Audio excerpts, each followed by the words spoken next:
రెండు విషయాల మీద ప్రధానంగా మాట్లాడదామని మేము ముందుకు వచ్చాం.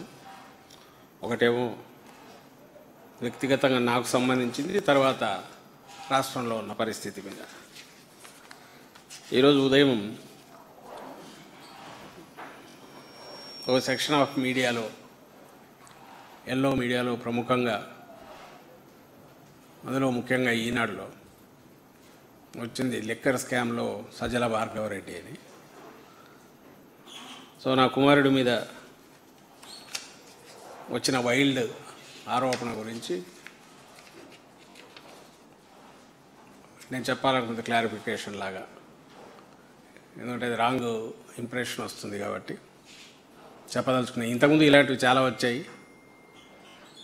భూములకు సంబంధించి ఎప్పుడో మా కుటుంబం 92, 93లో మేము కొన్న, నేను మా బ్రదర్ కొన్న భూములు, తర్వాత నేను దాని నుంచి విత్డ్రా అయిన దాటి నుంచి ఓ ఎస్టేటు, విలాసమైన భవనాలు అవన్నీ ఇంతకుముందు వచ్చాయి. అలాగే మెడికల్ సీటుకు సంబంధించి నాకు అత్యంత సన్నిహితుడికి ఇచ్చాడు, నా ఆశీస్సులు ఉన్నాయని ఇంకొకటి ఏదో వచ్చింది, కోట్ల రూపాయలని.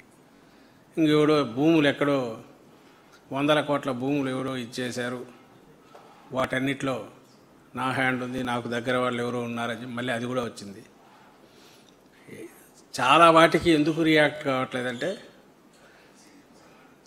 మన దాని మీద ప్రతి దాని మీద రియాక్ట్ కావాలనే వాళ్ళు కోరుకుంటుంటారు. వాటన్నిటి అవుతుంటే అసలు ఇష్యూస్ నుంచి పక్కకు పోతుంది అనేది ఒకటి. అండ్ దాంట్లో ఏదైనా కొంతన్నా వాస్తవం ఉంటే దాని గురించి ఏదో ఎక్స్ప్లెనేషన్ ఇవ్వాలి, లేకుంటే చేయాల్సిన అవసరమే ఉందని రెండు ఈ కారణాల వల్ల రాలా. కానీ ఈరోజు రాసిన దాంట్లో సిట్ అని మధ్యలో, ఎందుకంటే దానికి అధికారిక హోదా ఉంది కాబట్టి దాని ముందు ఆ పేరు చెప్పేసి వీళ్ళు అనుకున్నవన్నీ దాంట్లో రాశారు. ఈరోజు యూట్యూబ్లో కూడా వస్తున్నాయట, తిమింగలం అని, షార్క్ అని, పెద్ద పెద్దవన్నీ పేర్లతో. దానికోసం అని చెప్పి దాని గురించి చిన్న క్లారిఫికేషన్ ఇద్దామనేది ముందు అనుకున్నా. ఈరోజు ఏదైతే వాళ్ళు మెన్షన్ చేసిన భీమ్ ఏదో కంపెనీ అన్నారో, ఆ కంపెనీకి అసలు అకౌంట్ అనేది లేదు, బ్యాంక్ అకౌంట్ లేదు, బ్యాంక్ అకౌంటే లేదు, transactions nil. That was an intention. Activity ఏదైనా చేయాలనుకొని కంపెనీ ఫామ్ చేశారు తప్ప ఎలాంటి యాక్టివిటీ లేదు. యాక్టివిటీ లేని దాంట్లో ఈనాడులో రాసిన దాని ప్రకారం లిక్కర్ దీనికి సంబంధించిన అమౌంట్స్ అన్నీ కూడా దీని ద్వారా రూట్ త్రూ చేసినట్టు నిర్ధారించుకున్నారు ప్రాథమికంగా అని రాశారు. నేను చదివినంత వరకు అకౌంట్ లేని దాని ద్వారా, కంపెనీ ద్వారా ఎట్లా లిక్కర్ స్కామ్ అనబడే వీళ్ళంటున్న స్కామ్ అంటూ ఉంటే దాంట్లో నుంచి ఎటు రూట్ త్రూ చేస్తారనేది అది సింపుల్ లాజిక్. అది ఆ మాత్రం కూడా వాళ్ళు అసర్ట్ చేసుకుని రాసేముందని వీడు అనుకోలే. సిట్ వాళ్ళకు సంబంధించినంతవరకు ఎవరైతే వాళ్ళు అధికారులుగా చెప్పుకునే వాళ్ళు, ప్రభుత్వ అధికారులు, వాళ్ళైనా ఇన్ఫర్మేషన్ ఇచ్చేప్పుడు ఈ క్వశ్చన్ వెరిఫై చేసుకోకుండా ఇచ్చారా అది తెలియట్లా. ముందే ఇంత బురద వేసేస్తే ఆ తర్వాత వాళ్ళే దాన్ని ఇది చేస్తారు, జనంకైతే ఒక ఇంప్రెషన్ పడుతుంది అనే ఉద్దేశంతో అది లీక్ ఇచ్చినట్టున్నారు. సరే, ఎలాగో సందర్భం వచ్చింది కాబట్టి చెప్తున్నాను. సిట్కి సంబంధించినంత వరకు అది చేయాల్సిన పని, లిక్కర్ దాంట్లో స్కామ్ ఉంటే ఎక్కడ ఉంటుంది?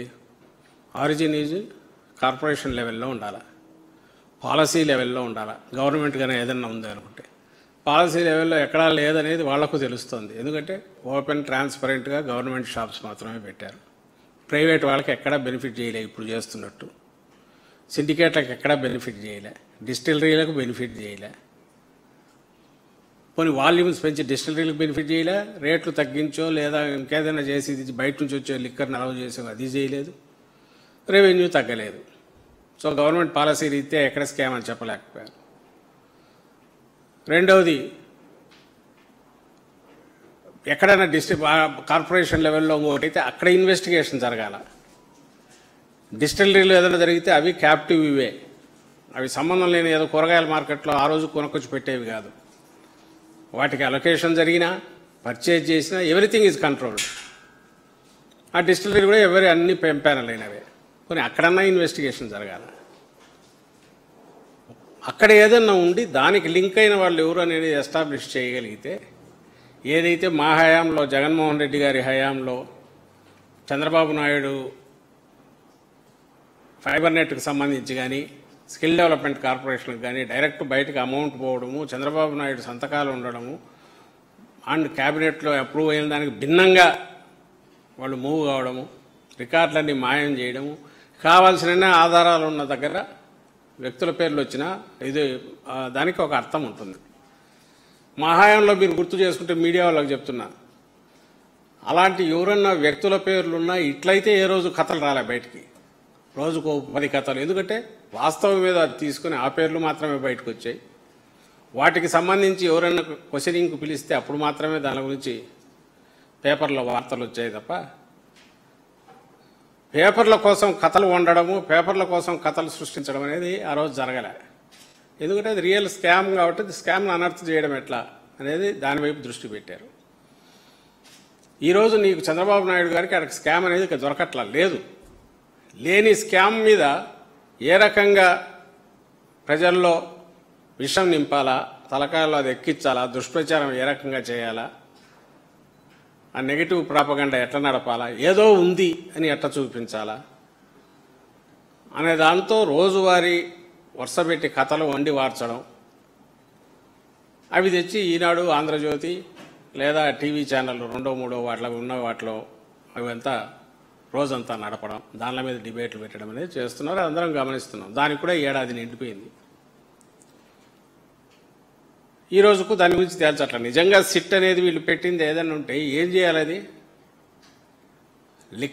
లిక్కర్ స్కామ్ నువ్వు అనుకుంటున్న దాంట్లో ఏ రకంగా స్కామ్ ఎస్టాబ్లిష్ చేయడంతో పాటు ఇన్వెస్టిగేషన్ అనేది అటువైపు లింక్ ఉందా అనేది చూడాలా. నువ్వు అది చేయట్లా. ఎవరు డబ్బు నాది అని క్లెయిమ్ చేసి దొరికిన డబ్బు నాది అన్న వాటికి సంబంధించి అతనితో ఎవరెవరు కంపెనీల్లో ఉన్నారనేది అది తీసుకొని చెప్తున్నావు. దానివల్ల ఏం ప్రూవ్ అవుతుంది? అది కూడా ఏంది, యాక్టివిటీ లేని కంపెనీని తెచ్చి సజ్జల భార్గవరెడ్డి దీంట్లో ఉన్నాడని చెప్పి ఇదిగో ఈ కంపెనీ రూట్ త్రూ చేశారని అదొక అబద్ధం. ఇన్వెస్టిగేషన్ జరగాల్సింది ఆ వైపు జరగాల్సింది పోనిచ్చి నిజంగా ఎవరైతే ఆ కంపెనీకి సంబంధించిన వ్యక్తి ప్రద్యుమ్న అనే వ్యక్తి డబ్బులకు సంబంధించినంత వరకు లిక్కర్ దాంట్లో అతని పాత్ర ఏదైనా ఉందా, ఉంటే ఏముంది, దానిలోకి ఎట్లా ఉపయోగపడినాడు అనేది అవి చూపడానికి ప్రయత్నం చేయాలా, వాటిని ఎస్టాబ్లిష్ చేయడానికి ప్రయత్నం చేయాలా. లేదు, అక్కడ ఏం దొరకట్లా.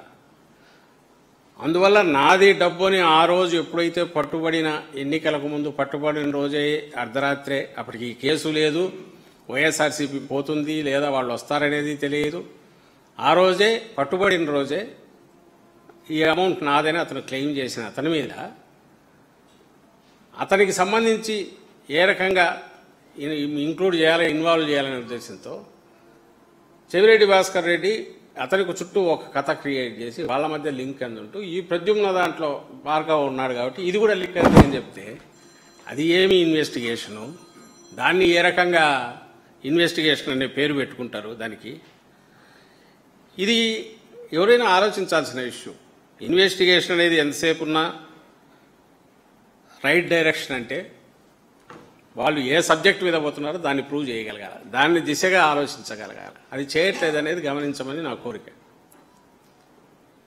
అది చేయకపోగా ఒక పేరు వచ్చిన తర్వాత అతనితో ఎవరు లింకులు ఉన్నాయి, డైరెక్టర్గా ఉన్నాడు కాబట్టి ఎస్ దీనికి సంబంధం ఉంది, ముద్ర వేసే ప్రయత్నం. మీకు స్కామ్ అనేది లేని దాంట్లో స్కామ్ ఉందని ప్రూవ్ చేసే ప్రయత్నం చేసి వృధా అని అనుకున్న తర్వాత రోజువారీ ఒక నెరేటివ్ బిల్డ్ చేసి ప్రజల మీద, ప్రజలలో ఏదో జరిగిపోయిందని ఇంప్రెషన్ క్రియేట్ చేయడానికి చేసే ప్రయత్నం కేవలం ఒక మీడియాకు, సెక్షన్ ఆఫ్ మీడియాకు రోజువారీ కథనాలు వండి వార్చి ఇవ్వడం. సిట్ అనే పని ఏం చేస్తుందంటే అది రోజు ఈనాడు, ఆంధ్రజ్యోతికి బ్యానర్ ఐటమ్స్ ఎట్లు ఇవ్వాలనే పని మాత్రం వాటి ఎక్స్టెండెడ్ బ్యూరో లాగా పనిచేస్తున్నట్టుంది. రిపోర్టర్స్ బ్యూరో ఎవరన్నా ఉంటే ఎక్స్టెండెడ్ దీనిలాగా సాయంత్రానికి ఒక కథ తయారు చేసి ఇచ్చేస్తే మరుసటి వస్తుంది. అసలు అడుగుతున్నాం, నిజంగా అది ఇన్వెస్టిగేషన్ జరిగే టీం అయితే అక్కడ జరుగుతుండగానే రియల్ టైంలో ఉన్నవి లేని కల్పించి ఇక్కడ ఎట్లా వస్తున్నాయి? అసలు పోకముందే పోతున్నారనే దగ్గర నుంచి ఎందుకు వస్తున్నాయి?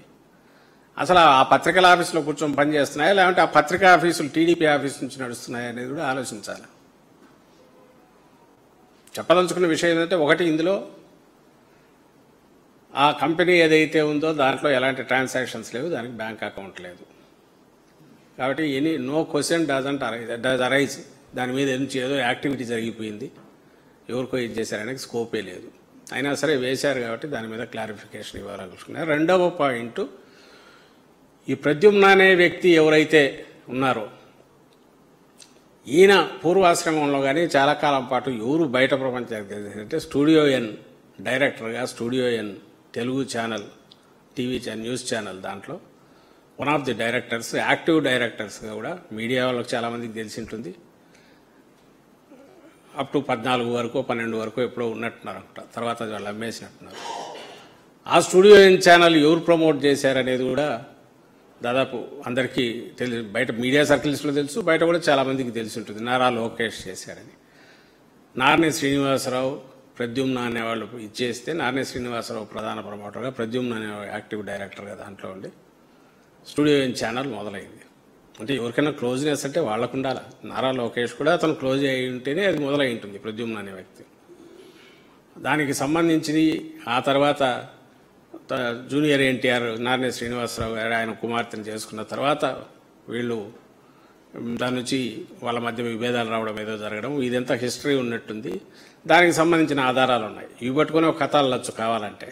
దానికి సంబంధించి ఆ ప్రూఫ్ ఉన్నాయి చూడండి, వాళ్ళ నారా లోకేష్ స్టూడియో ఎన్కి సంబంధించి.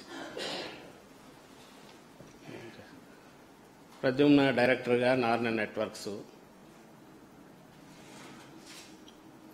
అనేది స్టూడియో ఎన్ ఓనరు. అప్పట్లో వచ్చిన కథనాలు వీక్ మ్యాగజైన్లో కూడా స్టూడియో ఎన్ లోకేష్ దాన్ని ఇచ్చేస్తున్నాడని వచ్చిన కథనం అప్పట్లో. ఆయన నారా లోకేష్ యాక్టివ్గా ఉన్నాడు దాంట్లో అని. నెక్స్ట్ జూనియర్ ఎన్టీఆర్ వాళ్ళ ఇంట్లో పెళ్లి చేసుకున్నాక వాళ్ళ మధ్య దాని మధ్య ఇది అవుతుంది. దేంట్లో అది వాళ్ళకు కొంచెం సింపథెటిక్గా ఉండే దీంట్లోనే అనుకుంటా, తెలుగు వన్ అనే దాంట్లో వాళ్ళు వేసిన స్టోరీ. 2011లోనే ఎప్పుడో జూనియర్ ఎన్టీఆర్ నార్నే శ్రీనివాసరావు అల్లుడు అయ్యాక అతను టేక్ ఓవర్ చేసి క్యాప్చర్ చేస్తాడని నార్నే లోకేష్కి ఇద్దరి మధ్య విభేదాలని వాళ్ళు ఏదో రాసిన స్టోరీ. సరే, ఆ పాయింట్ వచ్చి ప్రద్యుమ్న అనే వ్యక్తి ఒక ఇండివిజువల్, అతను కంపెనీలు నడుపుకునేవాడైనప్పుడు అతనికి ముందు నారా లోకేష్తోనే బంధం ఎక్కువ ఉందని ప్రూవ్ చేసే ఆధారాలు ఉన్నాయి. బట్ ది పాయింట్ ఈజ్, దీని చుట్టూ తిప్పి ఏం ప్రూవ్ చేయగలము, ఏం చేయాలి? ఒక రాజకీయాల్లో ఉండేవాళ్ళు, పొలిటికల్ పార్టీలు నడిపేవాళ్ళు, పొలిటికల్ పార్టీగా హెడ్గా ఉండేవాళ్ళు, ఇప్పుడు గవర్నమెంట్లో కూడా కీ ఇంపార్టెంట్ ఉండాలి. వీటి జోలికి డిస్కస్ చేయాల్సింది. లేదా మేము మీడియా హౌసెస్గా సుదీర్ఘ అనుభవం అందుకునే వాళ్ళు ఇవే వేయాల్సింది. క్వశ్చన్ చేయాలి నిజంగా ఎవరికన్నా ఉంటే. కానీ అవి ఏ రకంగా దానికి సంబంధమే? సిట్ ఇవ్వడానికి తెచ్చి పెడితే వీళ్ళు అంటే దీనికి ఏం సంబంధమే? నీకు ఏ రకంగా లిక్కర్ స్కామ్కు దీనికి సంబంధం? నువ్వు ప్రూవ్ చేయాలంటే లిక్కర్ స్కామ్కి ఏ రకంగా రిలేటెడో దాని డబ్బులు ఏమైనా దీంట్లోకి వచ్చాయా, రూట్ త్రూ అయ్యాయా? నువ్వు అక్కడ ముందు ప్రూవ్ చేయాలి కదా అని చెప్పాలిగా. పత్రిక మీడియా ఎవడన్నా నిజంగా అయితే. కాకపోగా ఒకరోజు కథ రాసి బురద వేసేస్తే లిక్కర్ స్కామ్ ఉంది అని చెప్పాలంటే దానికి పరిచయమని ఉండి జగన్మోహన్ రెడ్డి గారికి దగ్గర పొలిటికల్ యాక్టివ్గా ఉంటే వేసేయడం, ముద్ర వేసేయడం. ఈ అదే పనిగా పెట్టుకొని ఇది చేస్తున్న వీళ్లకు ఎట్లా సమాధానం చెప్పాలని కూడా అర్థం కావట్లా. దీనికి సంబంధించే ఆ స్టోరీ బిల్డ్ చేయడంలో భాగంగా వాళ్ళు అనుకుంటే 2 రోజులు టకటకటక నడిపేస్తారు.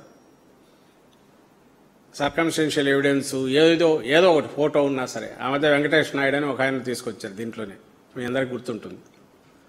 2 రోజులు అనుకుంటా వెంకటేష్ నాయుడు చెవిరెడ్డి క్లోజు, ఇంకా ఇటువైపు ఎవరికో క్లోజ్ అని వెతికితే దాంట్లో అందరికీ మీడియాలో దొరకడం మొదలుపెట్టాయి. చంద్రబాబు నాయుడుతో ఫోటోలు ఉన్నాయి, లోకేష్ నాయుడుతో ఫోటోలు ఉన్నాయి, రామ్మోహన్ నాయుడుతో ఫోటోలు ఉన్నాయి, వెంకయ్య నాయుడుతో ఫోటోలు ఉన్నాయి, ఆ వెంకటేష్ నాయుడు అని ఆయనకు. అవన్నీ పెట్టేసరికి మళ్ళీ నోరు మూసుకొని దాని నుంచి మళ్ళీ పక్కకు 4 ఖర్చుకున్నారు. సత్యాలతో కూడినవి కథనాలు ఇచ్చి వాటి బ్యూరోల కింద పనిచేయడం అనేదాన్ని నువ్వు వాటి మీద డిపెండ్ అయ్యి రాజ్యం నడపడము, పాలన చేయడము, రాష్ట్రాన్ని ఇంకోటి ఏదో చేయాలని చేస్తున్నానని చెప్తే ఇంక అంతకంటే అబద్ధం ఏముంటుంది? సో ఫస్ట్ నా క్లారిఫికేషను నేను చెప్పదలుచుకున్నది, సజ్జల భార్గవకు సంబంధించి ఈరోజు వేసింది పూర్తి అసత్యం, అబద్ధం. స్కామ్తో సంబంధం కాదు, అసలు స్కామే లేదు. స్కామ్తో సంబంధం ఎక్కడి నుంచి వస్తుంది అంటే యాజ్ ఏ ఎంటర్ప్రెన్యూర్ వాటికి సంబంధించి డిఫరెంట్ ఆపర్చునిటీస్ వెతకడంలో భాగంగా ఒక కంపెనీ ఫ్లోట్ చేశారు. అది ఏమి టేకప్ కాలేదు, యాక్టివిటీ టేకప్ చేయలేదు. That was an idea. కాబట్టి దాంట్లో ఎలాంటి ట్రాన్సాక్షన్ లేదు, ఇలాంటి ట్రాన్సాక్షన్ లేదు. లీవ్ అలోన్ ఏదో వాటి ఏమంటారు మన ఇంకొకటి ఎవడు దీనిలోకి సంబంధించిన అమౌంట్స్ దీని ద్వారా పోవడం అటుంచి దానికి అకౌంటే లేదు, ట్రాన్సాక్షన్స్ లేవు. That's one part. మరి రాష్ట్రంలో ఇన్ని సమస్యలు ఉన్నప్పుడు మీ పత్రికలకు, ఆ సెక్షన్ ఆఫ్ మీడియాకు రోజు ఫస్ట్ పేజీ నిండా పెద్ద పెద్ద ఐటమ్స్ ఇవే వేసుకుంటే వాటి మీదే చంద్రబాబు నాయుడు మాట్లాడుతూ రియల్ సమస్యలు ఏవైతే ఉన్నాయో వాటి గురించి ఎవరైనా రైజ్ చేస్తే వాటి మీద ఎదురుదాడి చేయడం మొదలు పెడితే ఇంకా దాన్ని రాజకీయం అనాలనా లేక దాన్ని ఒక భయంకరమైన దాన్ని ఏమంటాము విషపూరితమైన దుర్మార్గపు దాన్ని అసాంఘిక వ్యవహారము కార్యకలాపనాలను అందరూ అర్థం చేసుకోవాలి. చంద్రబాబు నాయుడు ఉన్న పొజిషన్ తనకు ఇష్యూస్కు అడ్రస్ చేయాల్సింది పోనిచ్చి ఆయన ముఖ్యమంత్రిగా ఒక డైవర్షన్ పాలిటిక్స్లో పార్ట్గా ఏదైతే ముందు నుంచి మేము చెప్తున్నామో ఆయన వచ్చిన గత ఏడాదిన్నరగా మొదలుపెట్టిన దాంట్లో అడ్డగోలుగా ఓపెన్గా బరి తెగించి కళ్ళ ముందున్న నిజాన్ని కూడా అసత్యంగా అబద్ధంగా చూపించే దాంట్లో పరాకాష్ఠగా నిన్న మాట్లాడిన మాటల్లో మనకు కనపడతాయి. గత నెల రోజులుగా తీసుకుంటూనే వరుసగా రోజు రోడ్డు ఎక్కుతున్న వివిధ సెక్షన్స్ పబ్లిక్లో నుంచి సమస్యల మీద వాళ్ళు ఫిజికలీ ఛాలెంజ్డ్ దివ్యాంగులు కావచ్చు, లేదా రైతులు కావచ్చు, లేదా డిఎస్సి రిలేటెడ్ వాళ్ళ సమస్యల మీద వాళ్ళు కావచ్చు, నిరుద్యోగులు, ఇది ఏదేని లేకుండా ఏదో ఒక సమస్య మీద రోజు రోడ్డు ఎక్కాల్సి వస్తుంది, పరిష్కారం మాత్రం దొరకట్లా. వీటన్నిటినీ నుంచి దృష్టి మళ్లించడానికి ఏదో ఒకటి రోజు ఈయన కానీ ఈయన మంత్రులో కొడుకో వీళ్ళు ఉల్టా ఎదురుదాడి మొదలుపెట్టారు. దానిలో పరాకాష్ఠగా నిన్న ఆయన చంద్రబాబు నాయుడు గారు నిర్వహించిన ప్రెస్ కాన్ఫరెన్స్లో ఆయన మాట్లాడిన మాటలు చూస్తే మీ పాలన వచ్చాక పుండు చేయడం కాక పుండు మీద కారం రాసి రుద్దడం ఎటువంటిదో కూడా చంద్రబాబు నాయుడు చూపించాడు. డైవర్షన్ అనేది ఏ లెవెల్కు పోతుందంటే సమస్యల మీద గొంతెత్తితే మీరంతా ఫేక్ ప్రచారం చేస్తున్నారు, సోషల్ మీడియా అడ్డం పెట్టుకో. సోషల్ మీడియా అనే దానికి తనే మొత్తం సోషల్ మీడియాని యాంటీ సోషల్ మీడియా కింద ఒక ఆర్గనైజ్డ్ యాంటీ సోషల్ మీడియా కింద తయారు చేయగలిగిన చంద్రబాబు నాయుడు ఆయన కొడుకు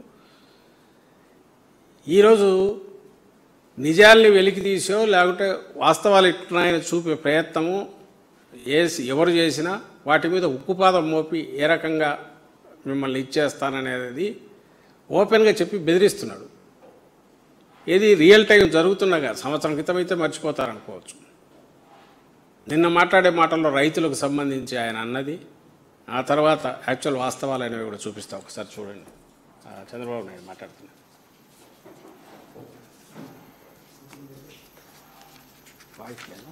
వాయిస్ లేదా మీ ఇష్టానుసారం అంటే ఏమనుకుంటున్నారు మీరు?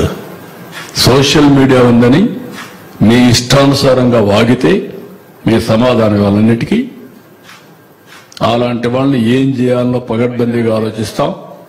వాస్తవాలు రాసే వాళ్ళని వాళ్ళు ఏదైనా రాస్తే తప్పుంటే కరెక్ట్ చేసుకుంటాం. తప్పుడు వార్తలు రాస్తే మాత్రం కబద్దార్ జాగ్రత్తగా ఉండండి. మీరు వేయడం మీ ఫేక్ న్యూస్ అని పెట్టుకోవాలన్నా బుద్ధి జ్ఞానం లేదు మీకు? ఏమనుకుంటున్నారు మీరు? ప్రతిరోజు ఏదో ఒకటి పెట్టి ప్రజల అటెన్షన్ డైవర్ట్ చేసి కావాలని ఫేక్ న్యూస్ అంతా పెట్టే పరిస్థితికి వచ్చారు. ఇది ఇది దేని గురించి ఆయన మాట్లాడాడు అంటే యూరియాకు సంబంధించిన ఆ ఫోటో ఉందా, యూరియాకు సంబంధించి రైతుల కష్టాలు అనేది వచ్చింది. దాని మీద యాక్చువల్ అయితే ఐ థింక్ ఫేక్ అని పెట్టాడు. ఫేక్ అని పెట్టి వాళ్ళే జగన్మోహన్ రెడ్డి గారు దాని మీద ట్వీట్ చేశారు. జగన్మోహన్ రెడ్డి గారు ట్వీట్ చేస్తే అది ఇది ఆ పైన అంతా దానికి ఫేక్ అని పెట్టారు. జగన్మోహన్ రెడ్డి గారి ట్వీట్ మీద ఫేక్ అని పెట్టి ఇది ఏంటి రైతుల ఇది ఉండేది, ఇది ఫేక్ అంట.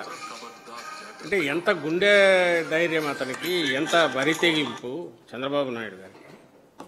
నిన్న జరిగిన ఇన్సిడెంట్ లేదా మొన్న జరిగిన ఇన్సిడెంట్ దానికి సంబంధించి బయటికి రాగానే ఎప్పుడు జరిగిన ఇన్సిడెంట్ నిన్న జరిగింది.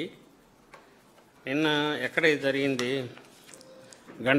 లంకపల్లి గ్రామం, ఘంటసాల మండలం లంకపల్లి గ్రామంలో జరిగినది నిన్న జరిగిన దాన్ని ఒరిజినల్ పిక్చర్ను ఆయన నిన్న సాయంత్రం ఫేక్ అని పెట్టగలిగాడంటే జగన్మోహన్ రెడ్డి గారు ప్రతిపక్ష నాయకుడుగా ఆయన ఎత్తి చూపితే దాన్ని అది ఫేక్ అనగలిగాడంటే ఎంత బరి తెగించిండాలి అతను. ఆ రైతులు ఉన్నారు, ఈయన సీఎంగా మాట్లాడిన మాటలు అందరిలోకి వెళ్తుంది. అంటే తనను ఎవ్వరూ క్వశ్చన్ చేయలేరు, తను ఏది చెప్తే అది చెల్లుతుంది అనుకోబట్టేగా, తాను పచ్చి అబద్ధం చెప్పినా సరే నిజం అవుతుందనే గట్టి నమ్మకం ఉండబట్టేగా చంద్రబాబు నాయుడుకు. ఏదైతే వాస్తవమో దాన్ని ఫేక్ అని దబాయిచ్చి గుడ్లూరిమి మీ తమాషాలు చేస్తానరా, మీ అంతు చూస్తానని బెదిరించి అనగలుగుతున్నాడంటే వాస్తవాన్ని, ఆయన మీద ఆయనకు ఎంత నమ్మకం పెరిగిండాలా. అసలు ఫేక్ దీన్ని ఎవడు ప్రచారం చేస్తున్నాడు. మీరు వాస్తవాలు చూపించే వాళ్ళను ఫేక్ ప్రచారం చేసేవాళ్ళుగా, వాస్తవాలను కళ్ళ ముందు కనపడే వాటిని ఫేక్ న్యూస్గా, ఇవి బయటికి తెచ్చిన వాళ్ళందరినీ కట్టడి చేయడానికి ఒక చట్టం చేయాలనేంత వరకు ఆలోచించేంత దుర్మార్గపు దీనికి పోతున్నాడంటే చంద్రబాబు నాయుడు. అంటే ఏమనుకుంటాడు నాకు అర్థం కావట్లా. మొత్తం అందరినీ తీసి అరెస్టులు చేసి లోపల వేస్తాడా క్వశ్చన్ చేసిన వాళ్ళందరినీ? మరి ఇదే చంద్రబాబు నాయుడు గారు అక్కడికి వెళ్ళి ఘంటసాల లంకపల్లి అక్కడికి వెళ్ళి ఆ రైతులతో మాట్లాడి ఇది ఫేక్ అని చెప్పిస్తాడా? చెప్పిస్తాడేమో తెలియదు, ఎందుకంటే లేకపోతే కేసులు పెట్టి లోపల పడేస్తూ ఉంటారుగా. అది కూడా జరిగిందంట. వచ్చారు ఈరోజు ఇంకో దగ్గర ఎక్కడో పామర్రు అనుకుంటారు, ముత్తేవి అది కూడా చూపిస్తాను. అంటే తన అడాసిటీ, తన బరితెగింపు ఎక్కడి నుంచి ఎంత లెవెల్కి పోయిందంటే I'm not answerable to anybody. ఎవడైనా నోరెత్తితే తొక్కేస్తా. బహుశా పూర్వకాలంలో ఎవరో డిక్టేటర్లు అంట, వాళ్ళు కూడా అట్టుంటారని నేను అనుకోను. ఉండగలిగి ఉంటారని అయితే నేను అనుకోను. ఉంటారు ఎక్కడో నాటు రకం ఊర్లలో పల్లెల్లో, మనకు ఎక్కడో రిమోటు, అంటే చట్టానికి కానీ న్యాయానికి కానీ అందుబాటులో లేని వాళ్ళు అక్కడ అలాంటి చోట దొరతనమో చూపించి చేసేవాళ్ళు చేయొచ్చాము దుర్మార్గంగా. అది కూడా ఆ కాలాలు పోయినాయి. ఈయన ఓపెన్ మైక్ పెట్టుకొని మీ కెమెరాలన్నీ పెట్టించుకొని తర్జని చూపిస్తా బెదిరిస్తాడు, మీ అంత చూస్తానని. ఎవరిని? రైతులను లేదా వాళ్ళ పక్షాన్ని నిలబడేవాళ్ళను. మరి అవి ఇది ఫేక్ అని అంత నిన్న జరిగిందనే చూపించాడు. మరి ఇవన్నీ వరుసగా ఉన్నాయి, వీటన్నిటిని చూడండి, అందరూ చూడండి. ఇవన్నీ ఫేకా ఈరోజు జరుగుతున్నాయి. ఇంకా ఇది వరుస పెట్టి చూపించండి ఒకసారి. ఇది అదేనా? అదే అనుకుంటాను. ఇప్పుడు ఏదైతే ఆయన ఫేక్ అంటాడో ఆ లంకపల్లి విలేజ్, ఇది ఫేక్ అంట. ఇది ఎవడన్నా షూటింగ్ ఆర్గనైజ్ చేయగలరా? నెక్స్ట్ అదే అనుకుంటా, దాని ఇదే ఎక్స్టెన్షన్ సేమ్ ఇది. ఇవన్నీ వరుసగా రకరకాల ప్లేసెస్లో. కుప్పం అది అక్కడేనా? కుప్పంది.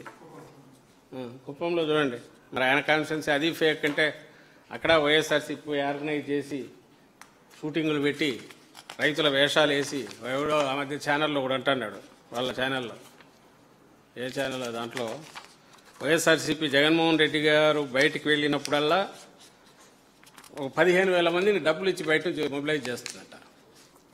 అందులో ముసలి వాళ్ళు ముతక కూడా ఉంటారట. చెట్టచాటు నుంచి ఎగురుకుంటా బయటకు ఒకడు వస్తాడంట, కుంటుకుంటూ ఒకడు వస్తాడంట, కళ్ళనీళ్ళు కార్చుకుంటూ ఒకడు వస్తాడంట. ఒక షూటింగ్ ఆ లెవెల్లో ఆర్గనైజ్ చేయగల కెపాసిటీ వైఎస్ఆర్సీపీకి ఉందని అనేస్తాడు. బహుశా ఇవన్నీ కూడా వైఎస్ఆర్సీపీ ఆర్గనైజ్ చేసిన సెట్టింగులు పెట్టి షూటింగ్లు ఆర్గనైజ్ చేశారని ఆయన అనాలనుకున్నాడేమో తెలియదు. కానీ ఇది ప్రత్యేకంగా ఎందుకు చెప్తున్నానంటే, రోడ్డు మీద పడినారు, క్యూలలో నిలబడినారు, పొద్దున పోతే రాత్రి కూడా దొరకట్లా, యూరియా దొరకట్లా, రైతులు నానా అగసాట్లు పడుతున్నారు. వాళ్ళను రోడ్డు మీద పడేసి పైగా నువ్వు రోడ్డు మీద లేవు, నువ్వు సుఖంగా ఉన్నావు, నీకు యూరియా బాగా దొరుకుతుంది, ఇదంతా దుష్ప్రచారం అని వాళ్ళకే చెప్తున్నాడు, రైతులకే చంద్రబాబు నాయుడు. ఇవన్నీ అవే, ఇవన్నీ ఇదే ఇది అలా అలా ఓకే. తర్వాతది ఇది నిన్నటిది ఇదే అక్కడ చిన్నముత్తి ఇదేనా ఇది?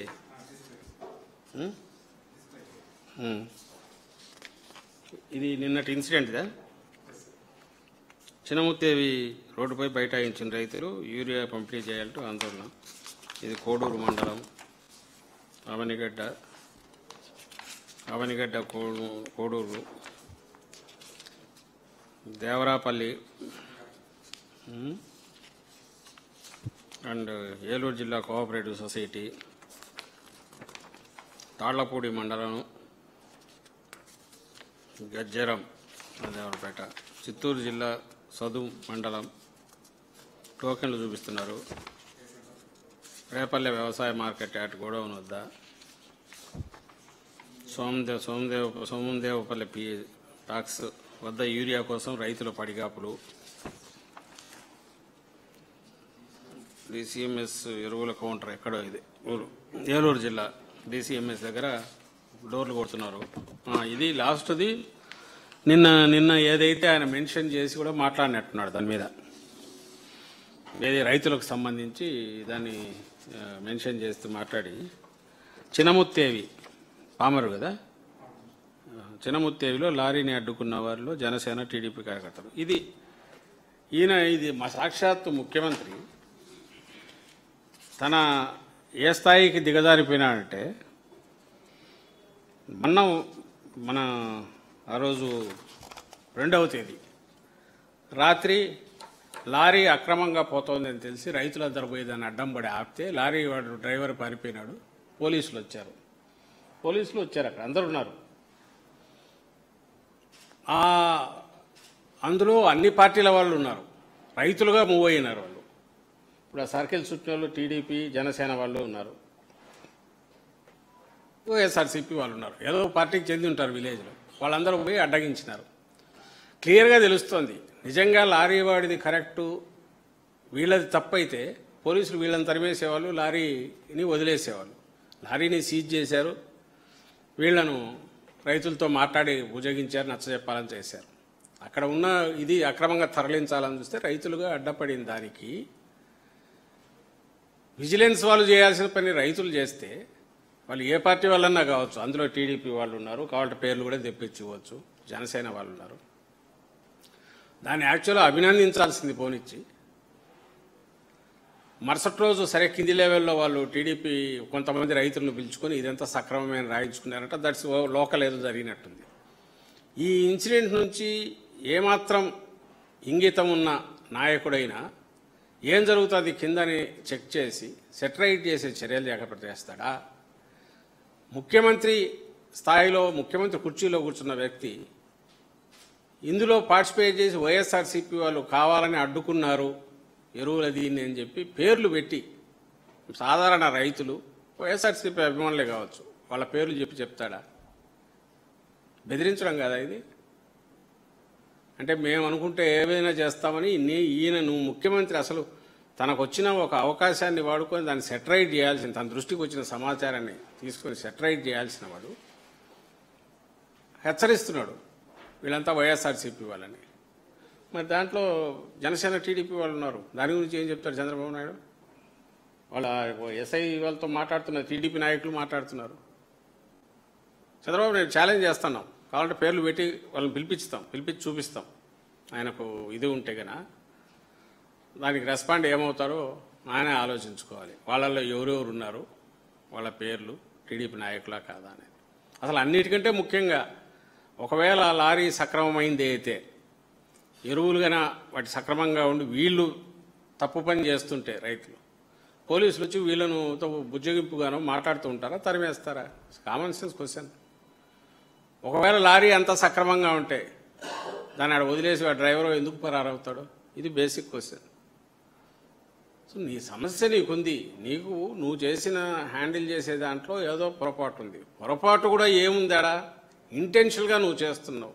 క్రైసిస్ క్రియేట్ చేసి, చంద్రబాబు మాటల్లోనే క్రైసిస్ లేదు, కావాల్సినంత యూరియా ఉందని చెప్పాక క్రైసిస్ లేదు, నువ్వు క్రైసిస్ క్రియేట్ చేస్తున్నావు. మొత్తం నీ తెలుగుదేశం పార్టీ లేదా మీ నాయకులు, కూటమి నాయకులు కింది వరకు ఎక్కడికెక్కడ కుమ్మక్కై యూరియాను అక్రమ నిల్వలను ఎంకరేజ్ చేసి దాన్ని దారి మళ్ళించి బయటికి పంపించి ఎక్కువ రేట్ అన్నా చేసుకుంటున్నారు. బ్లాక్ మార్కెట్లో క్రియేట్ చేసి, స్కేర్సిటీ క్రియేట్ చేసి, కృత్రిమ కొరత క్రియేట్ చేసి బస్తాకు 200 నుంచి 300 రూపాయలు అడిషనల్ కన్నా బాతున్నారు.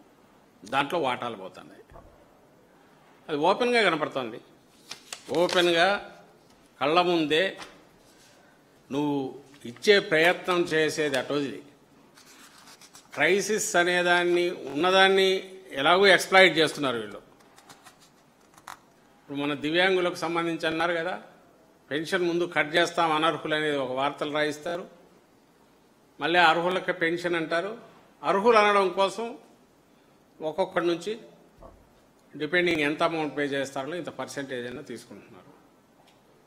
అది ఒక పక్కకు చేసేవి చేస్తున్నారు. అంటే లేని క్రైసిస్ క్రియేట్ చేస్తారు. నీ మాటల్లోనే యూరియాకు సంబంధించి క్రైసిస్ లేదని నువ్వే అంటున్నావు, చంద్రబాబు నాయుడు అంటున్నాడు. అంటే వాస్తవంగా కూడా నువ్వు 100% నువ్వు రెడీ అయితే 60% మించి నువ్వు సాగులేక రానప్పుడు క్రైసిస్ అనేది రాకూడదు. మరి ఎట్లొచ్చిందంటే క్రియేట్ చేశారు. దాంట్లో కమిషన్లు తీసుకుంటున్నారు. 100 కోట్లు ఆ రకంగా ఎక్కడెక్కడ దోచుకుంటున్నారు. రైతులు స్వయంగా చెప్తున్నారు. పిక్చర్ అది కనపడుతుంది. ఇంత ఓపెన్గా కళ్ళ ముందు కనపడతా అంటే ఏమీ లేదు, అంతా అద్భుతంగా ఉంది, నువ్వు తప్పుడు ప్రచారం చేస్తున్నావని వైఎస్ఆర్సీపీని, జగన్మోహన్ రెడ్డి గారిని, వైఎస్ఆర్సీపీ నాయకులను, కార్యకర్తలను చంద్రబాబు నాయుడు బెదిరిస్తున్నాడు. రైతులు ఎవరైనా డొక్కమండో కడుపు మండి వాళ్ళు అడిగి క్వశ్చన్ చేస్తే వాళ్లను ఇమ్మీడియట్ వైఎస్ఆర్సీపీ ముద్ర వేసి ఏదో ఒకటి చేయాలనే ప్రయత్నం చేస్తున్నాడు. చేస్తానని బెదిరిస్తున్నాడు. ఇంతకంటే దుర్మార్గం ఏమన్నా ఉంటుందా? మీకు అధికారం ఇచ్చింది ఎందుకు? రాష్ట్రంలో అధికారం ఇచ్చింది ఎందుకు? మీరు చేస్తున్న పని ఏంటి?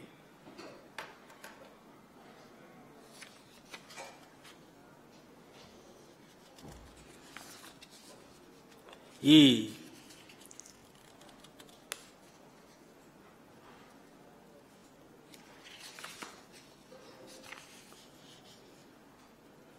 నిన్న మాట్లాడిన వాటన్నిటిలో కూడా హెచ్చరికలు, బెదిరింపులు అండ్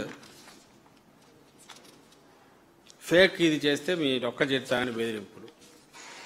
తానే సొంతంగా ఒక ఫేక్ న్యూస్ ఫ్యాక్టరీ పెట్టి నడుపుతున్నారు ఆయన కొడుకు. అసలు వీళ్ళు రాష్ట్రంలో ఎక్కడ ఉంటున్నారు?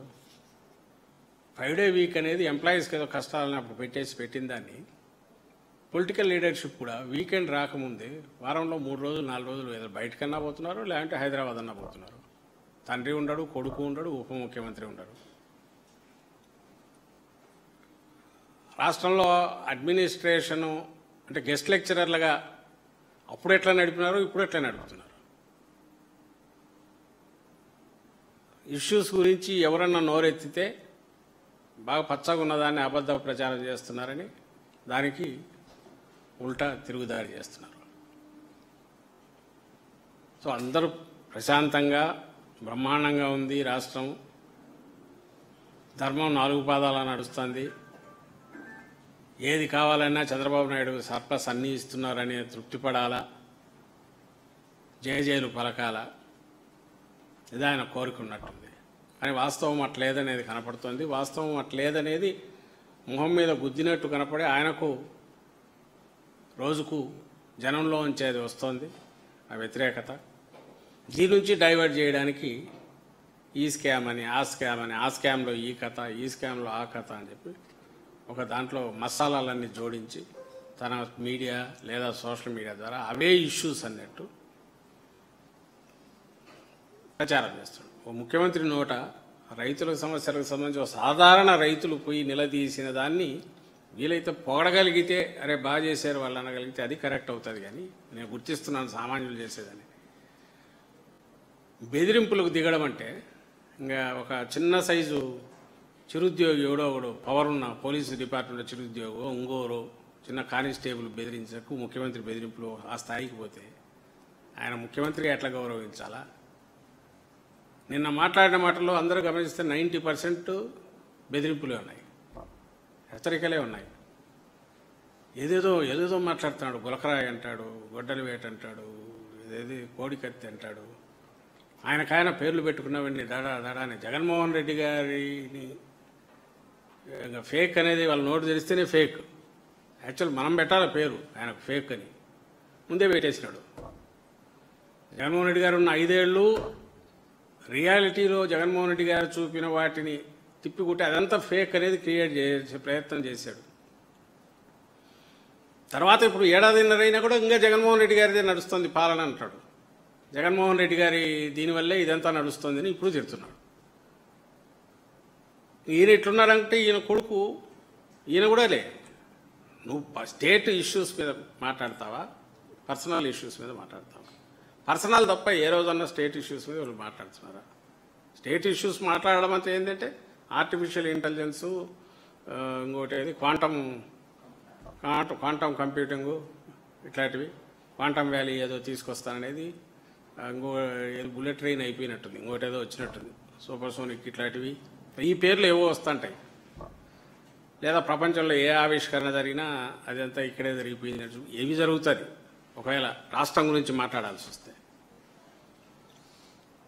లేదు అంటే వైఎస్ఆర్సీపీ దీనికి సంబంధించిన ముఖ్యంగా జగన్మోహన్ రెడ్డి గారి మీద క్యారెక్టర్ అసాసినేషన్ ఎట్లా,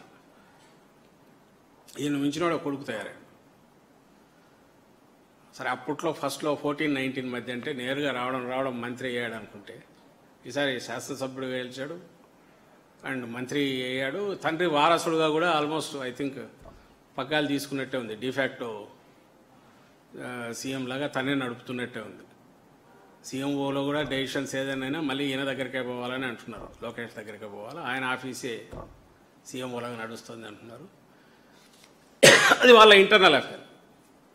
అతను ఇంకా 4 ఆకులు ఎక్కువ. ఇది మొన్న 2వ తేదీ ఇడుపులపాయలో విజయమ్మ గారు జగన్మోహన్ రెడ్డి గారు అక్కడ ఇడుపులపాయ ఆయన రాజశేఖర రెడ్డి గారి సమాధి దగ్గర పోయి నివాళులు అర్పించే సందర్భంలో జగన్మోహన్ రెడ్డి గారు తల్లిని చూడగానే ఆయన సహజంగా దగ్గరికి తీసుకున్నారు. ఆమె మా దగ్గరికి వచ్చారు, కలిశారు, చేసేది అయిపోతే దానిలో అసలు ఎవరికైనా ఆలోచన ఎందుకు వస్తుందో నాకు అర్థం కావట్లా. ఎక్కడ దొరుకుతుందా, మూమెంట్ ఎట్లుందా అని చూడాలనే ఆలోచన రావడమే ఆశ్చర్యం. అందులో తనకు తాను కాబోయే ముఖ్యమంత్రి, రాష్ట్రాన్ని ఏలాలనుకుంటున్న వాడికి ఆ దరిద్రపు ఆలోచన ఎందుకు వస్తుందో నాకు అర్థం కావట్లా. అదొకసారి యాక్చువల్ వాస్తవం ఏంటి, అతను ఏదో నిన్న పెట్టినట్టు ఇది వాస్తవం జరిగింది. జగన్మోహన్ రెడ్డి గారు వస్తారు, ఎవరో దండం పెట్టి ఇలాగ అమ్మ దగ్గరికి వస్తారు, అమ్మ దగ్గరికి తీసుకుంటారు, తర్వాత ఇది వాస్తవం. తర్వాత మళ్ళీ వెళ్లే ముందు కూడా మళ్ళీ అది దగ్గరికి వస్తారు మాట్లాడి దాంట్లో ఒక పార్ట్ ఎక్కడితో తీసుకుని అసలు నా ఫస్ట్ క్వశ్చన్ వచ్చి ఇందులో ఎవరికైనా చూస్తే ఎక్కడ మూమెంట్స్లో ఏదైనా దొరుకుతుందా, మనం దాన్ని ఏ రకంగా చూపొచ్చు, లేదా ఆ రకంగా మ్యానిపులేట్ చేయడానికి స్కోప్ ఎక్కడుంది అనే ఆలోచన ఎవరికైనా వస్తే అంతకంటే దరిద్రుడు ఎవరన్నా ఉంటాడా? ఇది నా ప్రశ్న. అంతకంటే తలమాసిన దరిద్రుడు, అసలు అలాంటి దిక్కుమాలిన ఆలోచనలు వచ్చేవాడు ఏమన్నా అలాంటి వాళ్ళు ఇతనికి అదే వస్తున్నట్టున్నాయి చూస్తే. అంటే ఎవరో అన్నారు అసలు వాళ్ళది ఎన్టీఆర్ హైదరాబాద్ ఎన్టీఆర్ ట్రస్ట్ బిల్డింగ్ ఏదో ఉంది కదా అక్కడ ఇప్పుడు ఏం పొలిటికల్ ఏం లేదు కాబట్టి మొత్తం ఈ ఫేక్ న్యూస్ ఫ్యాక్టరీ అక్కడి నుంచి నడుస్తున్నాయి. వాళ్ళ పని ఏందా అంటే జగన్మోహన్ రెడ్డి గారు ఎక్కడన్నా బయటకు వెళ్ళినా అక్కడ అన్ని పెట్టి ఫ్రేములు చూసుకుంటూ ఏ రకంగా ఎక్కడ ఇచ్చేయచ్చు దాని డిపార్ట్మెంట్ పని అది ఉన్నట్టు. సో వాటిలోంచి ఏదైనా దొరికితే ఇది ఏదో జరిగింది, ఇది కావాలని వీళ్ళని ఆర్గనైజ్ చేశారు, ఇంకోటి ఏదో చేశారు. అసలు నాకు తెలియక అడుగుతా, విజయమ్మ గారికి జగన్మోహన్ రెడ్డి గారికి సంబంధాలకు సంబంధించినంత వరకు నీ ఆనందం ఏంది? నీ సునకానందం ఏం కావాలనుకుంటున్నావు? వాళ్ళు కొట్టుకోవాలా, కొట్లాడుకోవాలా, వాళ్ళు ఒకరినొకరు పలకరించుకోకూడదు, లేదా కొట్లాడుకొని ఏదైనా చేయాలి అని నువ్వు నీ కోరిక అదే అయితే ఒకవేళ దాన్ని వాళ్ళు డిఫై చేస్తే అలాంటిది ఏం జరగకపోతే దానికి నువ్వు ఏడవడం ఏందో అర్థం కావట్లా. దానికి ఏడుస్తున్నారా? మనకు అసలు అర్థం కాని విషయం ఏంటంటే పోనీ నీకున్న అర్హత ఏంది? లోకేష్ ఆయనకు వాళ్ళ తండ్రి చంద్రబాబు నాయుడు గారు ఆయనకు ఇద్దరు చెల్లెళ్ళు, అక్క చెల్లెళ్ళు అంటారు, ఇద్దరు చెల్లెళ్ళు ఉన్నారేమో, అది కూడా ఎవరికి తెలియదు. రాజశేఖర రెడ్డి గారి కుటుంబము, జగన్మోహన్ రెడ్డి గారి కుటుంబం అంటే అందరికీ తెలుసు. వాళ్ళు ఎవరో తెలియదు ఇద్దరు చెల్లెళ్ళు. ఎవరికైనా వాళ్ళ పేర్లు తెలుసా? అసలు లోకేష్కి వాళ్ళకు గుర్తుపడతాడా? లేదా వాళ్ళని ఎప్పుడైనా దగ్గరికి తీసినారా? చంద్రబాబు నాయుడు వాళ్ళ చెల్లెళ్లతో ఎన్నిసార్లు కలిసి ఉంటాడు? వాళ్ళ కుటుంబాలు కలిసి ఉంటాయా? ఏమిచ్చాడు అసలు? ఈ మధ్యనే రిచెస్ట్ చీఫ్ మినిస్టర్గా వచ్చినట్టున్నాడు చంద్రబాబు నాయుడు గారు. I'm not talking about Lokesh వాళ్ళ ఆయన భార్య ఆస్తి కాదు, చంద్రబాబు నాయుడు ఆస్తి గురించి. రిచెస్ట్ దీని కదా 930 crores 1000 crores ఎంతో అన్నారు. ఎంత ఆస్తి ఆయన ఇచ్చాడు చెల్లెళ్లకు? తమ్ముడికి ఎంత ఇచ్చాడు? తమ్ముడు ఒకప్పుడు ఎమ్మెల్యేగా ఉండి అది కూడా ఈయన అడ్డం పడినా కూడా అప్పుడు బహుశా ఎన్టీఆర్ లక్ష్మీపార్వతి వాళ్ళు ఇప్పించినట్టున్నారు సీటు, ఒకసారి అయినట్టున్నాడు. తర్వాత కాంగ్రెస్లో నుంచి అయినట్టున్నాడు. సో ఆయన మళ్ళీ కాంగ్రెస్లోకి వెళ్ళినట్టున్నాడు అనమాట. ఈ ఆయనకు సంబంధించినంత వరకు ఎట్లా ఆయన ఆరోగ్యం బాగాలేకపోతే ఎంత చూసుకున్నాడు? చెల్లెళ్ళకి ఎంత ఇచ్చాడు? వాళ్ళని పిలిచి ఏ రోజన్నా ఇచ్చేసాడా? అసలు నీకెక్కడ అర్హత ఉంది? ఇప్పుడు వేరే వాళ్ళకే పాలిటిక్స్ ఈజ్ ఏ సీరియస్ వ్యవహారము, జనానికి సంబంధించిన ఇష్యూస్ డిస్కస్ చేయాలా? నీ వ్యక్తిగతమైన దీనివల్ల ప్రజలకు సంబంధించిన అంశాల మీద ప్రభావం కలిగితే క్వశ్చన్ చేయొచ్చు, కానీ అదర్వైజ్ వ్యక్తిగతమైన దానికి సంబంధించి సహజంగా పోరు. ఎందుకంటే ఇష్యూస్ ప్రజలకు సంబంధించిన డిస్కస్ చేయాలి కాబట్టి పోయినావు ఒప్పుకుంటాం. బట్ నీకున్న అర్హత ఏంది దానికి సంబంధించి? నువ్వు ఎంత ఆదరంగా చూసుకున్నావు? మీ తండ్రి ఎంత ఆదరంగా, చంద్రబాబు నాయుడు గారు ఎంత ఆదరంగా చూసుకున్నాడు? తన చెల్లెళ్ళకి ఏం చేశాడు? ఇక్కడ పొద్దున్న వేసిన నుంచి జగన్మోహన్ రెడ్డి తల్లికి చెల్లికి అన్యాయమని బ్యానర్లు కట్టేసి ఇది చేస్తుంటారు. ఏం జగన్మోహన్ రెడ్డి గారు ఏం చేశారనేది వెతికితే ప్రతి దాంట్లో కనపడుతుంది. చెల్లెలకు తను ఉన్నది ఆ టైంలో 230 కోట్ల దాకా అఫీషియల్గా ఇచ్చినవి ఉన్నాయి. ఆస్తులకు సంబంధించిన పబ్లిక్ డొమైన్లో నడుస్తున్నాయి. నా పాయింట్ ఒక్కటే, చంద్రబాబు నాయుడు అనే వ్యక్తి ఒక రచ్చబండ మీద ఏడన్నా అరుగు మీద కూర్చొని, చెట్టు కింద కూర్చొని పిచ్చాపాటి మాట్లాడుకుంటూ కాలక్షేపానికి చేసే ఆ స్థాయి వ్యక్తి అయితే ఎన్నైనా మాట్లాడుకుంటుండొచ్చు. ఊర్లో వాళ్ళు మాట్లాడుకుంటుంటారు కదా, వాడు ఇట్లంట వీడు ఇట్లంట. నువ్వు రాష్ట్రానికి ముఖ్యమంత్రివి, నీ కొడుకు కావాలనుకునేవాడు నీ వారసుడుగా, ఇవే డిస్కషన్ చేసేది. ఓ పక్క ఇష్యూస్ అన్నీ అంటే పైగా ఇష్యూ లేదంటావా? వైజాగ్ స్టీలు మొత్తం డిపార్ట్మెంట్లన్నీ ప్రైవేటైజ్ అయిపోతుంటే ప్రైవేటైజేషన్ ఎక్కడుంది అంటే తాట తీస్తాను. ఎవడో నోరెత్తితే అడిగితే ప్రైవేటైజేషన్ ఎక్కడుందంటే నువ్వు దానికి రావాల్సిన ఓరు సప్లైయే తగ్గిపోయి వాళ్ళు costly raw material preparation costly అవుతుంది, దానివల్ల రోజు రోజుకు అది వర్కింగ్ ఇది తగ్గిపోతుంది, ప్రాఫిట్స్ నుంచి లాసెస్ లేక మీ వాళ్ళే పోతుంది అని ఒక పక్క తెలుస్తుంటే వాటికి ఆన్సర్ ఇవ్వవు.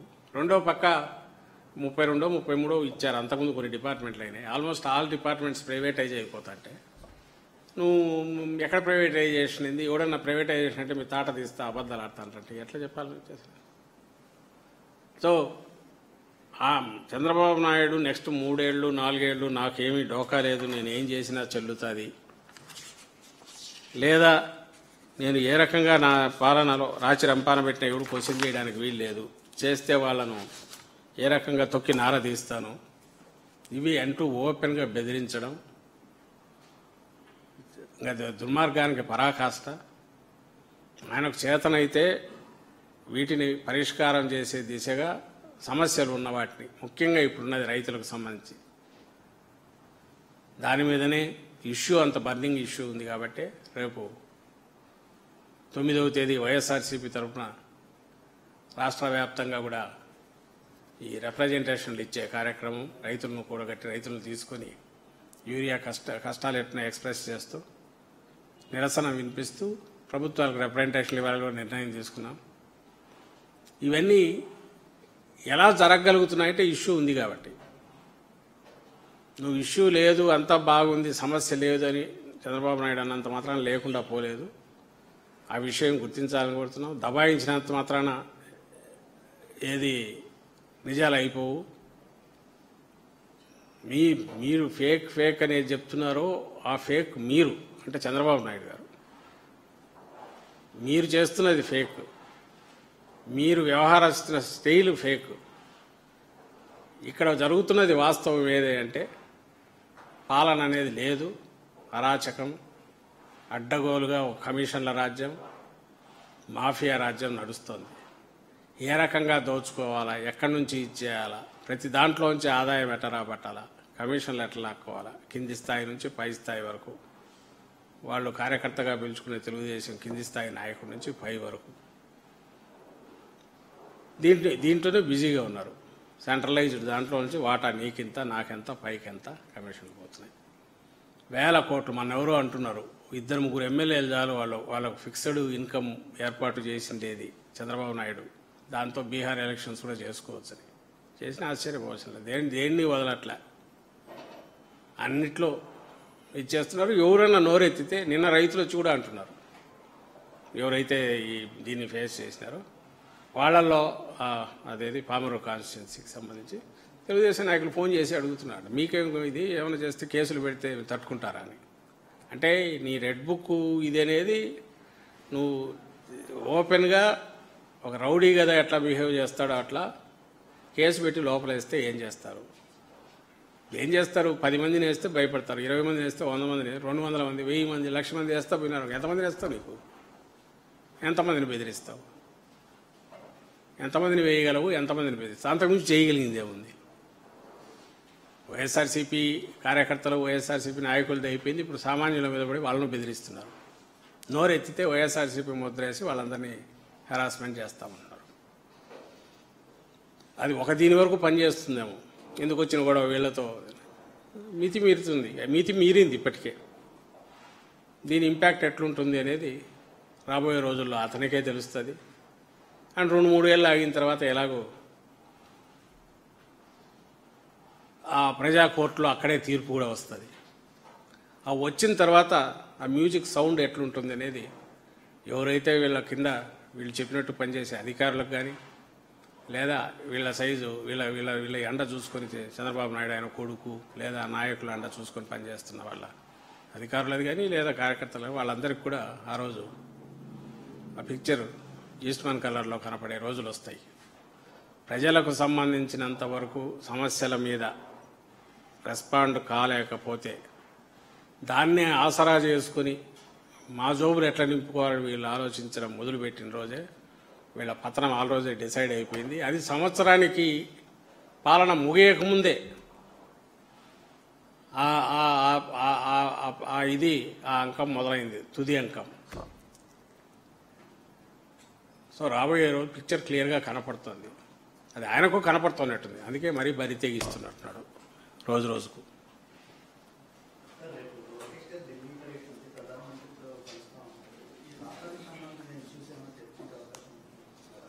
రాష్ట్రానికి సంబంధించి లోకేష్ ఢిల్లీ కాదు, వాళ్ళ నాయన ఢిల్లీ పర్యటన పోయిన, చంద్రబాబు నాయుడు గారి పైన ఏ రోజు రాష్ట్రానికి సంబంధించిన సమస్యల మీద డిస్కస్ చేసినా ఇదైతే ఇంతవరకు లేదు. ఆయన రెండింటికే పోతున్నట్టున్నాడు. ఈ స్టేట్లో ఆయన ఉండట్లే. ఇక్కడ ఉంటే తనకేమీ ప్రజల గురించి ఆలోచించాలనే ఆలోచన కూడా యోచన కూడా లేదు కాబట్టి తప్పించుకోవడానికి ఒకటి, బయట నుంచి తనను తాను ప్రొజెక్ట్ చేసుకోవడానికి అప్పుడప్పుడు ఢిల్లీ పోయి రావడము, బయటికి పోయి రావడము చేస్తున్నాడు. ఢిల్లీ పోయిన ప్రతిసారి ఇప్పుడు 25 సార్లు అన్నారు, మొన్నటికి 22 సార్లు అన్నారు. మళ్ళీ ఇప్పుడు కొడుకు యాడ్ అయ్యాడు. ఇంతకుముందు తన కూడా పోయాడు. వీళ్ళ దారిన వీళ్ళు పోతున్నారు. వీళ్ళు పోవడం అంటూ చేస్తే ఏంటంటే అక్కడికి పోయి చేస్తున్నది ఏంటంటే పైరవీలు చేసుకోవడానికో ఇంకో దానికో వెళ్తున్నారు. పోలవరం దానికి వీలైన త్వరగా, అమరావతి పేరు మీద వీలైన త్వరగా ఏదైనా తెచ్చుకుని దాంట్లో దండుకోవాలన్నా, పోలవరం మీద ఏదైనా తెచ్చుకుని దండుకోవాలన్నా, లేకపోతే వైఎస్ఆర్సీపీ నాయకులను ఏ రకంగా హింసించి ఇచ్చేయాలా, దానికి సెంటర్ అండ్ ఎట్లా కావాలన్నా, లేదా వాళ్ళ మీద ఉన్న కేసులు ఆల్రెడీ సిట్ ఉన్న చంద్రబాబు నాయుడు మీద ఉన్న కేసులన్నీ ఉన్నాయి, బెయిల్ మీద ఉన్నాడు ఆయన, వాటిలో ప్రొటెక్షన్ ఎట్లా కోరుకోవాలా, వీటికి సంబంధించి తిప్పలు పడుతున్నట్టున్నారు తప్ప రాష్ట్రం గురించి ఆలోచించి చేసే ఉద్దేశంతో పోయింటారనైతే అనుకోవడానికి లేదు.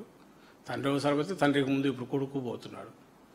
అక్కడి నుంచి ఆయన పోయి రాగానే ఏదో అక్కడ విజయ విహారం చేసినట్టు ఒక సెక్షన్ ఆఫ్ మీడియాలో నేను నేషనల్ దాంట్లో రాయించుకుంటాను. ఇది చూసి జనం అందరూ కూడా మళ్ళీ భ్రమలో ఉండాలని కోరుకుంటానంటున్నారు.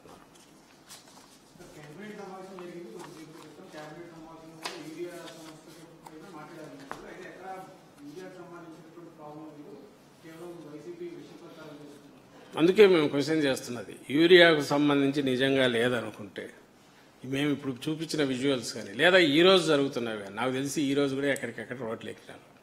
ఓ మంత్రి దాని మీద బహుశా అంత వెకిలిగా అంత క్రూరమైన కామెంట్ చేస్తారనుకున్నాను. బఫేలో ఉన్నా క్యూలో ఉంటారు కదా అని అంటే, అంతకంటే చెప్పులు క్యూలో పెట్టి కొంతమంది పక్కన ఉన్నారు. బఫేలో 100 మంది క్యూలో నిలబెట్టి అట్లాగే క్యూ నుంచి అట్లే వెనక్కు పంపిణీ వస్తాయైతే నేను అనుకోను. ఒకటి, ఇదే బఫే సిచ్యువేషన్ వైఎస్ఆర్సీపీ హయాంలో ఎందుకు లేదు ఆలోచించాల్సింది. 19-24 మధ్య ఈ పరిస్థితి ఎందుకు లేదు, ఇప్పుడు ఎందుకు వచ్చింది? రైతులు ఆలోచించాలా, వీళ్ళు ఆలోచించట్లేదు. ఎందుకంటే వీళ్ళే అది క్రియేట్ చేసిన పరిస్థితి. నిన్న ముఖ్యమంత్రి క్యూ ఇచ్చాడు, ఇష్యూ లేదు అంటే ఇష్యూ లేదనే వాళ్ళు డిస్కస్ చేస్తారు. ముందే ఎవడనంటే వాడు